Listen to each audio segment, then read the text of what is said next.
Okay, so far in this tournament, I have one win, one loss going into the third round. This is the North American Open 2014. In my third round, the game was really short. I was playing the white pieces. No, I wasn't. I was playing the black pieces.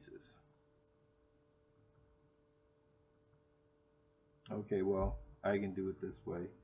He opened with d4. I responded with f6. I always play the Nimzo Indian. But he threw a little wrench in my idea with bishop to g5. Of course, after analysis, chess base says c5 is a proper continuation. I didn't do that, of course. I'm thinking bishop takes knight, pawn takes bishop, bishop takes, pawn takes. I got isolated pawn on open file. I am in elite ahead in development, but that just doesn't feel right to me.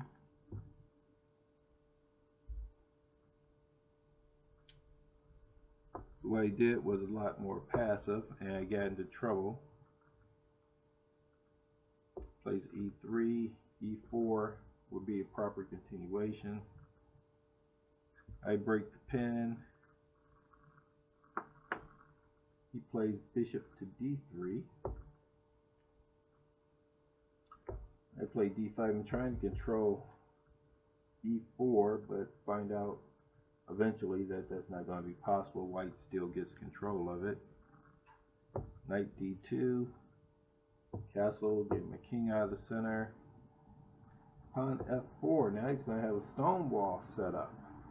Every time I play against stone wall, my main idea is to keep that knight out of f6 as best I can. That might not be a good idea.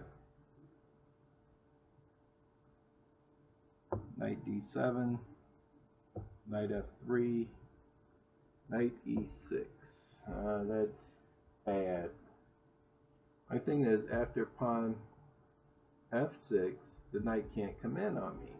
But all my pieces are just too passively placed. He castles.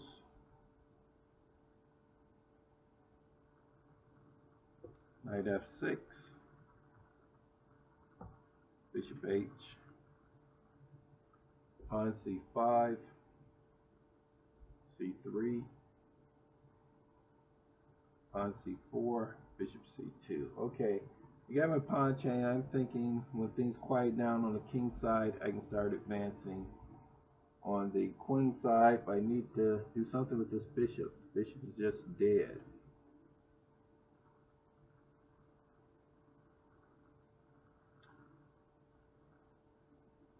a6, a4, a5. So I wanted to be active on the queen side, but instead the queen side gets locked up pretty quickly. Queen e2.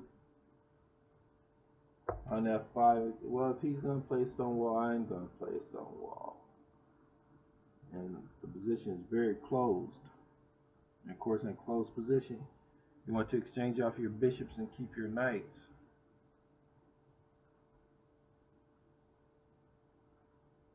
So he does that. He exchanges off a pair of bishops. Dark square bishop, which was my good bishop, because my pawns are on the white squares. So this is a bad bishop, and he kept his own good bishop. Knight e5. I played knight f6. I probably should have played the other knight and left this knight to be exchanged.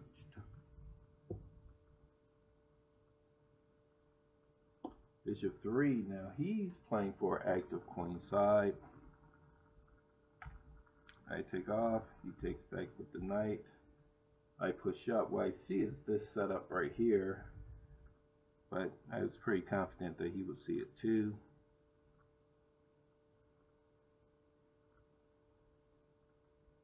Rook c1. Got both his rooks on the queen side. I went ahead and made the threat. Now, instead of the bishop being totally dead, the bishop now has some degree of mobility. Knight d6. I really like this. Both of these knights focusing on e4.